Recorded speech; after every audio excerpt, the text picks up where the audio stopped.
Hey there, today we're going to look at how to download Zoom app in laptop. So let's get started. First, open your web browser. Over here, go to the search bar and type Zoom download.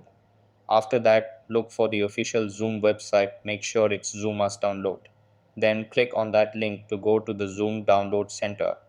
Over here, click on the download button under Zoom Workplace for Windows 64-bit.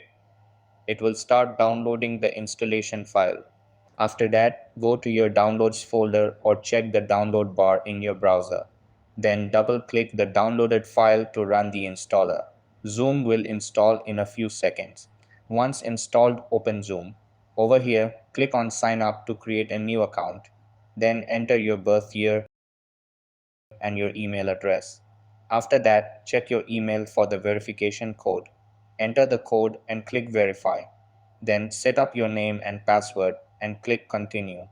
Once you're inside Zoom, go to your profile icon in the top right. After that, click on settings, then go to audio. Over here, you can choose your speaker and microphone. Click on the drop-down menu to select your preferred devices. You can also click test speaker and test mic to check if they work. Make sure the input level bar moves when you speak. And that wraps it up. Appreciate you watching.